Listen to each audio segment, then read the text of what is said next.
Lightning like Steve McQueen. I'm in the fast lane when the light turns green. And I built tough, I ain't nothing but grit. Cause I made rugged blood, sweat, and spit. Yeah, like a horse I fly. Better push yourself in for a bumpy ride. I like to play hard, but I work harder. And I weather the storm cause I'm built stronger. What is up, ladies and gentlemen? We are back. We are live. It is the Freight Coach Morning Show, the top morning show in transportation, coming to you every single weekday, 8:30 a.m. Pacific, 10:30 Central, to break down some industry headlines, to provide some actual insight in what you can do with a lot of this information, or even better, teach you some new stuff so you can apply, utilize, and see meaningful difference in your business and life. And, you know, at the end of the day, it's why I fly the American flag behind me proudly, is because I want to see everybody live out that American dream like I am living every single day. And we're here to talk to other experts in the field, whether you're in this vast industry that's out there, and what we can do to, stay ahead of the curve. And, frankly, at the end of the day, market shift, things change, but that doesn't stop. We don't stop in those times. We got to double down. We got to get creative, and we got to maximize what our reach currently is. And we need to utilize social media. And that's going to be a big point today, is going to be on social media strategy, content marketing, to do with your business and everything else. And I have one of my favorite people in that space here to talk about that. I'm going to bring her on in a second, but I got to give a shout out to my friends over at VHub. You guys, vhubapp.com. Hit them up. Access to trailers is something that we all need, whether you're a carrier, broker, or a shipper alike. We all need them at some point. And then, frankly, if you're a small trucking company right now, this is a way for you to offset some of your costs that are out there, because you get paid to move these trailers. And that's the best part about it. Right now, what they're working on, you guys, is they have dry-vans down in Fontana, California, looking to go up into Auburn, Washington. And that's going to be a very hot freight market here coming up with the fall harvest season coming out. Essentially Q4 is the Pacific Northwest season out there. All right. So keep that in mind. Get up into that market. You get paid $750 to do that as well. Clearfield, Utah, which is just outside of Salt Lake, going into Henderson, Colorado, you get $700 to do that. And that's a brand new 2023 53-foot dry van. And then Ron Burgundy in San Diego has some going out to Dallas, Texas, Irving, Texas, to be exact. You get paid $600 to do that. And then if you're down in Florida right now near South Beach, you can grab one down in West Palm Beach and go up to Messina, New York. And again, you get paid $1,500 to do that. So that's on top of the freight that you put in the back of that trailer. That's going to help you with your fuel, your rising maintenance costs, and everything right now to stay profitable. Hit them up, vhubapp.com. My friend Stacy Steen, she's already in the audience. And then Xavier Campos, he'll be in the audience as well. You guys hit him up. Just let him know that the Freight Coach sent you. Sonny Sharma, good fucking morning. You are correct, sir. Julia, great to see you again. Happy Tuesday out there. Laura, she's in the Pacific Northwest. Laura, I'm sure you got some carriers out there who need some power-only moves out of Southern California. But let's get into the topic today. Let's bring my guest up here today, Mrs. Michelle LeBlanc. Excuse me. I caught myself there. Michelle, what's up? How are you? I don't respond to either. That's cool. Hi. Drop and hook content. So for anybody out there who's watching this live right now, or who will be checking up on the replay, what is drop and hook content? What's your guys' bread and butter? Sure. So we're a social media and content marketing agency that is specifically built for transportation and logistics companies. So we work with carriers on driver recruitment, employer branding, and we work with technology companies that are servicing, 3PLs, freight brokers, really anything that touches the whole supply chain, transportation, logistics space. If you need content or social media, I'm here for you. Absolutely, you are. I would agree with that. So Michelle and I got to know each other in, Michelle was one of the main reasons why kind of a lot of this is all going on to this day, you guys. I give a lot of credit to Michelle and then because it was after I had Prasad on my podcast is when Trucker Tools, who is my longest advertiser, got involved and got behind everything. And, we were talking about this when we were at the TMSA convention in Orlando earlier this year about all of that, so you guys, if you guys want to thank some person out there, you thank Michelle, because she's a big reason why a lot of that, because that injection of belief, and this, Michelle, in starting your own company, it's those little wins like that along the way is what injects that lifeblood into you. All right, I'm fucking going for it. I'm doubling down. I like, all right, if they believe there's other people out there. Yeah, for sure. And I mean, we just recognized that you were doing great stuff and wanted to be a part of that. So that's part of my job. I just like hang out on the internet all day and look for people that are doing cool things, which is a really great job to have. It really is. It really is. Holly Laboda says Michelle is awesome. What's up, Holly? Thanks, Good to see you again. Whitney, award-winning Michelle and Droppin' Hook. What's going on, Whitney Croxton? And then Dominic Clerkley, excuse me. Good morning. Thank you for joining us here today. Michelle, this is the 107th live show that we've done now. Like, nice. Yeah, we're on a roll here. But with that comes the always subtle reminder of the fact that there's a truck parking issue as well as a facilities issue and stuff that's out there. And I know that Trucker Tools takes a lot of that stuff into heart, and you do as well at Droppin' Hook because you work with a lot of those carriers. You hear a lot of this stuff that's going on out there. Yeah, for sure. I mean, I know I learned through working with Trucker Tools that like most drivers are parking when they still have hours left in their day because they're worried about not being able to find parking closer to where they're going. And it's like every time you hear a story about truck driver shortage, it's like, what if we just actually could use everybody's time more wisely, both there and like waiting at the dock and so many different little things that are all adding up. No, I definitely care about that on a personal level. No, definitely. I agree with that. And that's, to me, that's the thing is it's like, again, I know there's multiple sides of this story and like this situation and stuff that's out there, but it's like, driver retention is something that I think needs to be heavily focused on here. And it's something that we're never good, because like as the workforce continues to age and everything else. And, that's just kind of what fucking happens in life. We got to keep people excited about the industry as a whole. And that's why, for me, it's like, that's why I'm all in on content as a whole, because at the end of the day, my target market of people, like everybody's out there on social media. And then like the next generation of drivers that we want to recruit into this industry, they're on social media. So it's like, for you, from your position right now, Michelle, how do you work with your clients on, like, because I know this is probably the first thing that you're asked, because this is one of a very common question I get is, how do I start? Yeah, I mean, absolutely. We work with people who have decades experience behind them on social media. And then we work with people that are starting like totally from scratch. I don't even know where to go. What's my first step? And we work with a lot of people who might have some level of like, okay, we created a Facebook page for a company or like this, that, and the other thing, but like, we don't really have a plan in place, or is this even effective? Like, where should we spend our time over the course of the day? So I'm a big believer in like progress, not perfection. Sometimes you just got to get started. Like you can't hold off because you don't have the perfect plan in place or you're not ready to do something. But that said, also a big part of what we do whenever we're getting started with a new client is developing like a strategy for them. So really getting to understand like, what's your unique thing that makes you special? Because if we're talking about driver recruitment, every carrier in the world can go out and say, well, we pay X per mile and, this is a great place to work. People love to work here, but like what actually makes you special and unique and stand out? And like, what is your unique audience?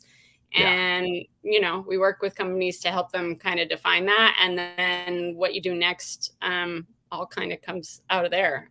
Figure out where your people are, go to that place, listen more than you talk when you're first getting started and understand what those people are saying and what they want, and then put great content out into the world, and the people will come to you, which I feel like you've seen happen for yourself.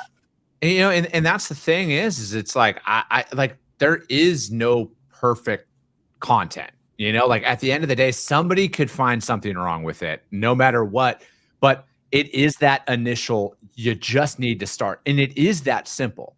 It is that simple because you need to start, and you also need to expect the fact that no one will engage with your shit for a long time. All right. It's that consistency. Yeah, it is. And, but I think there's another thing too that people need to accept is it's like people will come if you don't stop, let everybody else quit. Not, I talk about like there's such a direct correlation between sales, building a business, and social media. The people who like the ones who don't quit are the ones that eventually develop that flow and that style that really resonates with people. But the thing is I know the term authenticity is thrown out there all the time. Like, oh, just be authentic. You got to fully be authentic though. You can't fucking be 80% of the way or 90% of the way because people will sniff out that 10 to 20% of bullshit that you're spewing. And like, frankly, at the end of the day, who cares what some keyboard warriors may or may not say? And not very many people are going to even fucking notice it, to be honest with you. Everything we think that people, oh, I might get this. No one's going to even fucking say anything. And frankly, no one can stop you. Like no one's going to ever come up and say it to you to your face at the end of the day. Yeah, well, I mean, let me tell you, I've read a lot of people that have a lot of opinions about social media content over the past, decade. But I think the one thing is if you're putting out things that you really believe in, like you know who you are and you know what you stand for, and you believe in what you're putting out, even if it's not, imaginary level of perfection, but like if the heart of it is what you believe in, then who cares what somebody has to say that is going to be negative about it, because that's not your audience. Your audience is the people that like see what you are doing and who you are, and those are the people that are going to be those, the driver that comes and stays for 20 years. And like that highly engaged person is then themselves going to become an advocate for you and bring other people into your circle. So I'd way rather talk to, the 1,000 people that are really excited about this one thing than 100,000 people that kind of don't really care about it or might be angry about something that really probably is what they're going through emotionally on their own end and nothing to do with, you as a person or a company as a brand. I look at it like this, that like the easiest way for me, this is what I did to kind of get over the vanity metric piece of it. Cause that's what it is everybody wants to be liked. All right. So when they put stuff out there and it doesn't get engagement, they start to doubt themselves. Yeah, and it feels personal. Yeah, exactly. They think that it's a person. It's not. Like what really helped me was, this is kind of a twofold answer is accepting the fact that, to your point, 50% of the people out there aren't going to like what I have to say. And that's fine. But 50% of the people are. So therefore, I'm going to focus on the 50% that are, who are my audience, who do want to engage in a manner, whether it's positive or negative. Like, hey, I know everything I say isn't like, I'm not trying to sit here and say, fucking listen to everything that I say, but I want to put a message out there that just resonates with everybody as a whole. Like, I'm not going to sit here and say anything other than like the reality of what I go through as a person and as a business owner and a startup company, everything. It's easier to tell the reality of things. And frankly, if somebody doesn't like what I have to say, my personal opinion is that's their problem. And like, you can literally vehemently disagree with everything I have to say on anything, but I want you to say your story, whether I agree with it or not, because somebody out there is going to resonate with that. And that's what it's about. Is I think we will eventually drown out all the bottom feeder fucking mentality when people are actually speaking their truth about things, and then remove the vanity metric side of it. Because if you're looking to start creating content to gain something out of it personally, that's why you're going to quit, because it's a lot harder than you think to build up a following and an audience and all that bullshit that people like to throw out there. But I think if your message is, how do I elevate others? How do I provide education and value to others? It helps remove a lot of that early on stress that, oh, why isn't anybody engaging in my stuff? Because it's not about me. All right. And that's my honest mentality. It's not about me. It's about the messages that I get from people who are like, hey, I'm new to the industry. I applied with what you said and I'm winning business because of that. Thank you. They're never going to buy anything from me at the end of the day. But that means that they took that best practice and they're well, they might not be going to buy anything from you today, but who knows where they are 10 years down the line, and they're going to remember that you were the person that helped them in that moment. And I mean, one thing I always tell companies is like, you have to remember that you are not the sun to people, right? Like you're not the center of their universe. Yeah. You're just one little point in all the different things that somebody's absorbing in some day. And you got to make that person the hero of the story and think about what is it that they need and they want. And if you can put that at the heart of what it is that you're doing and provide value to them, yeah, I believe that your audience will come to you and you won't have to be chasing them. No, absolutely. Dominic has a 24-foot box truck with a lift gate located in Pittsburgh, you guys, for available loads. If anybody out there has anything with him, hit him up and get him some freight. All right.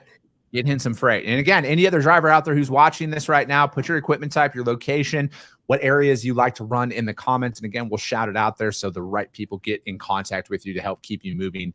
But yeah, I think, and Whitney brings up educational content, serve your customers, not yourself. And, and that's a good point is it's like, you can't sit up here and sell anything other than the education of what your product could do for somebody. Cause I think like that was one of my early mistakes as a sales rep, was why like everybody should work with me. Everybody should want to work with me. And it's just like, that's not the case is it's like, you're going to put in a shitload of effort to gain a couple of customers. And then when you get those customers though, people tend to forget how much work it took to get in the door with them. So therefore they like kind of take their foot off the gas and they're like, oh, they're always going to give me their business. No, you need to earn their business every single day. And that's my thought with content.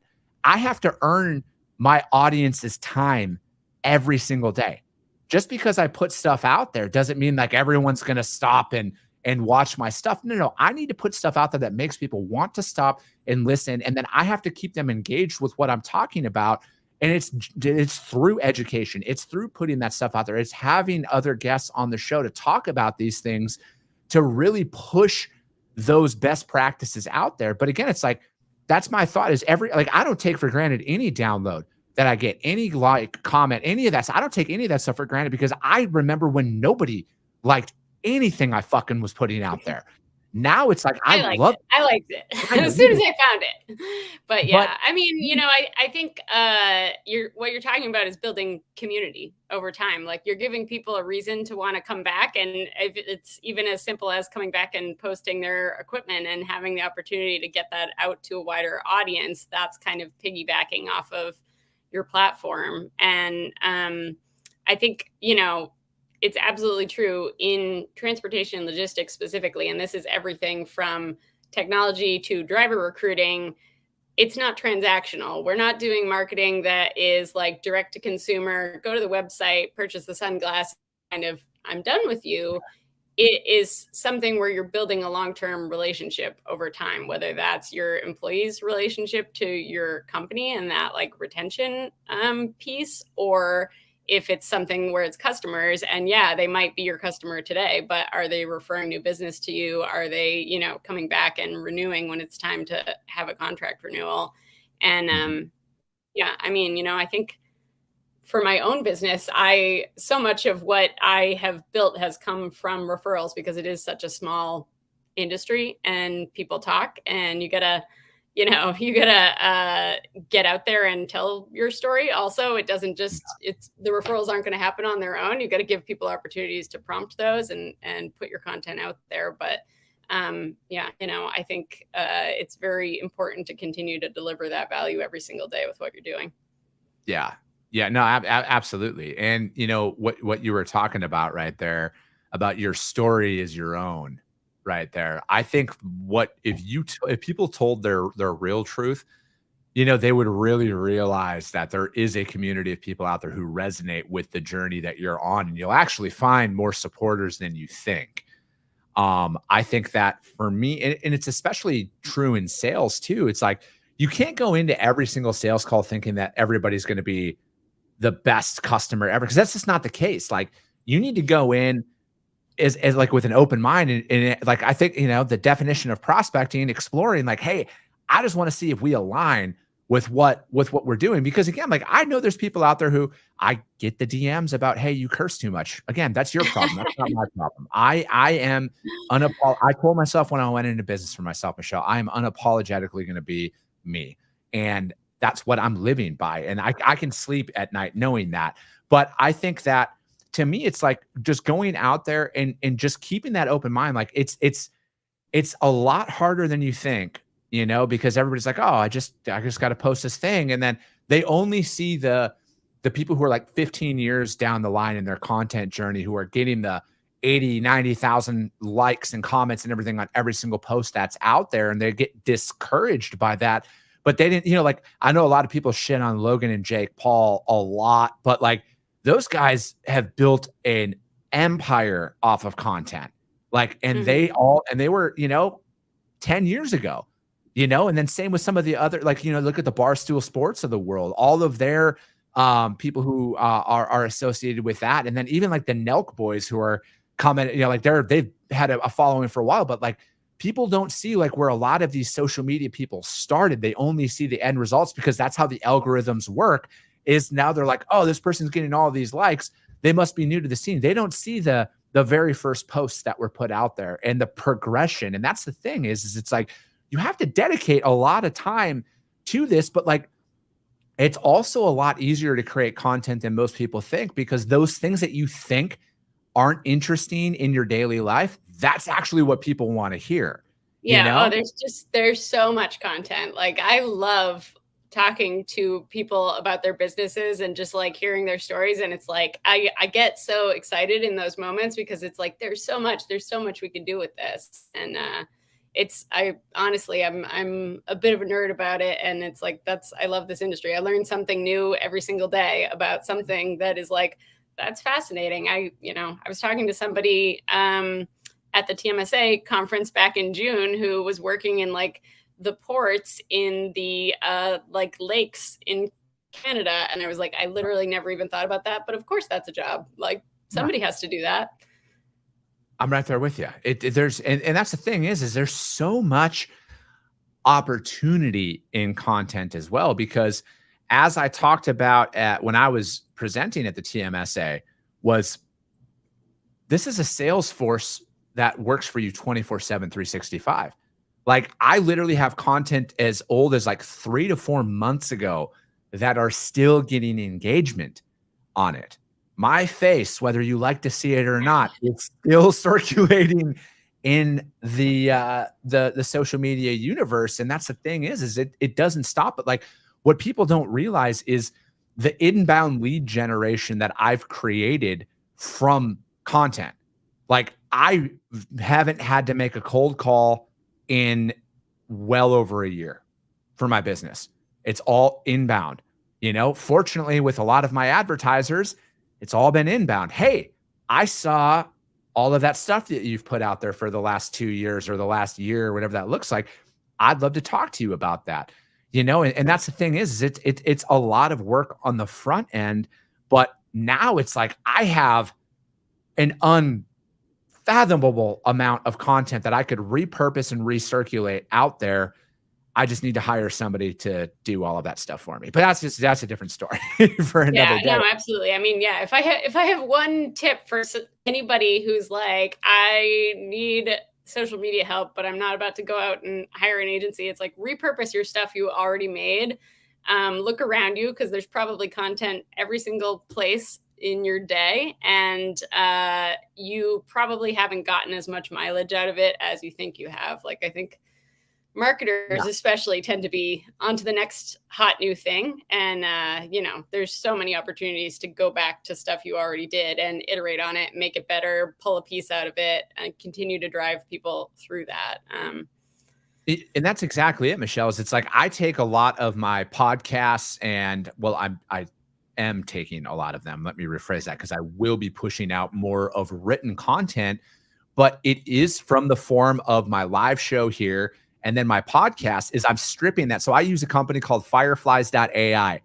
For like a year, it was like $200, you guys, where you upload the file and it extracts it and puts out written content. It takes 10 seconds to do that. I repurpose a lot of my stuff, and that's the thing is it's like, and I'm a one-person operation, you guys. I don't have a team. I edit everything on my own. I do all of this stuff. I distribute it all on my own. I do all of that. And I taught myself that like there is some great software that's out there that's very cost effective where you can repurpose that content. You don't have to come up with original shit all the time. Like look at a guy like Gary Vaynerchuk, for example. He repurposes all of his old stuff all the time. It's literally everywhere. And that's why he's able to put out 8, 9, 10 forms of content every single day across there. Is he didn't always have that ability, but now once you start creating it so much, like, and it's all relevant too, and it's just tying it all back in there. I think that getting out there and you get your base up and then you start repurposing it and then you start growing out on other platforms. I know some people are going to sit here and say, oh, don't like, I love the people who are like, oh, I hate seeing LinkedIn content on Twitter. Sounds like your problem, not mine. I'm going to put my stuff out there everywhere. Cause again, as a one-person operation, I need to put that stuff out there because you have to grow your following. And again, you guys, there is no fucking rules to social media. All right. Do what you got to do, figure it out and develop your style. Yeah. It's only a matter of time before we start seeing TikTok content on LinkedIn. I'm calling it now. Already is. It already is. I see people posting TikTok content on LinkedIn all the time. Yeah. So like, so from like a recruiting standpoint, so like in the world that we're living in now, how many people are like, hey, I want to capture that younger demographic to come and work for me? It's like either, yeah, exactly. An office employee or not. I mean, I got to give a shout out to like Freightvana. Freightvana does a phenomenal job on utilizing social media for their job openings. So like, what's something that you could work with some of those companies on right now? Like what could somebody do to kind of throw that information out there? Yeah, absolutely. I mean, so if it's recruiting drivers and you want to reach that younger audience, you probably need to be looking at the very least Reels on Instagram, if not TikTok, because there are an enormous amount of drivers that have adopted both of those platforms. And I think that's like a missed opportunity. A lot of companies, Facebook is still huge. And certainly from an advertising perspective, it's giant and you can advertise on Instagram through Facebook. But in terms of organic and putting your message out there where your audience is active, that's huge. And I mean, Freightvana is doing a great job on LinkedIn with that kind of very young, vibrant recruiting content. I think a lot of people could take a page out of their book without, straight up stealing it. Yeah, no, absolutely. It's fireflies.ai is who I use to strip my videos into written content out there. I think that it is about developing your own style with it and just owning who you are, because I'm a firm believer, like how do you not show your true office setting and not just like the highlight reels of like the gongs and we're doing here Fridays and everything else. Like get your team involved. Like the way that I see it, if you don't trust your team to represent your brand and you're a business owner, you don't have the right people working for you. Yeah, 100%. Engage your employees, train your employees, and put them to work for you because they're already probably talking about your company, whether you like it or not. And the best thing you can do is give them things to talk about that are what you want them to be talking about. Yeah, I agree with that. I want all of my team. As I grow out, you will have so much more content coming from my companies because my team is going to have full range to put that out there because I want them to tell that story. Talk about the best recruiting tool out there is it's going to come from your team. But like, why would anybody want to hear from me? Like, of course, I'm going to sell them on why it's great to work with me. I want the people who are on the front line say like, no, actually, that is a real thing. That's not just a facade. That's who they are. This is the company. This is the culture that we have. This is what we're all about. This is the environment that we have. I just think it's such a missed opportunity. Every day that you go by and you hesitate to hit post is a lost opportunity for you. Yeah. And people trust people more than they trust brands. So put people at the center of whatever it is that you're doing, be it their actual like intellectual expertise that you have on your subject matter, or be it literally just telling their stories and what it's like working at the company with those people. Yeah, I couldn't agree more with that. I think that, for me personally, it's like if I had to give any piece of advice, because I know we're coming up on time here and I want to get your take on this as well. any piece of advice I would have, honestly, you guys, it is as simple as just starting, hitting post, all right, and just running with it. Because I think that it's going to take, and I wrote a blog about this, and it was like, well, honestly, one of my most engaged upon posts is I literally laid out from a mental perspective what I went through for the first 2 years of creating content. You can check it out on my profile. If you go under the, I think it's the articles tab that's out there under my activity, you'll see it. And it does, it literally lays it all out there, but it is the hardest part is always going to be starting, you guys. To me, it's getting over that anxiety of what people will think. Here's the deal. Fuck what people think. Post what you want and put it out there. I'll even fucking engage, tag me in it. Tag me in it. I don't care. I'll get to it eventually. I can't respond as fast as I used to be able to because fortunately things are growing and progressing, but tag me in it. Say, this is my first post. Tag me in it. I will gladly engage on that because I know how fucking hard it is to start and keep going when you think that nobody's out there watching, So like, what would you give out there for a piece of advice? Yeah. I mean, I love that, you got to just start shipping stuff for sure. And I absolutely think that every single person has interesting stories to tell. So look around you, figure out what makes you unique, what your thing is that's special, and put that at the heart of whatever you're doing. And then, just start posting stuff you believe in. Yeah, I couldn't agree more. I guess my other sort of tactical thing is like, pick one thing, get good at that thing. Don't feel like you have to be everywhere all at once. Yep. I was only on LinkedIn for the first year, and then I started expanding out into other platforms slowly with it. And, I think like just start, like to Michelle's point there, start with one and then there is no hack to algorithms, you guys. All right. There is no like, oh, do this, tag this, use this hashtag, fucking do 10 backflips and then 16 push-ups and then it's going to go viral. That doesn't exist. All right.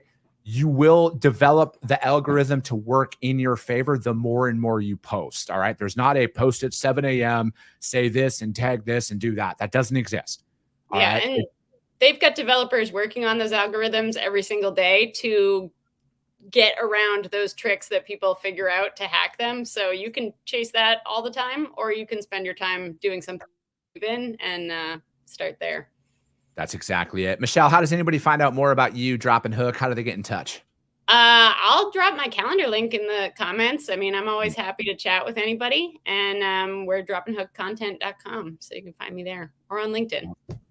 I love it. Michelle, thank you so much for joining me. That's it for today, you guys. We'll be back tomorrow. We're the Freight Coach Morning Show. We're the top morning show in transportation. We'll be back 8:30 a.m. Pacific, 10:30 Central. If you saw value in this, you guys, do me a favor. Share the show because that's how this has all grown and continue to grow is through each and every one of you. So if you see value in it, your network's going to see value in it as well. I appreciate you guys all so much, and we'll be talking to you soon.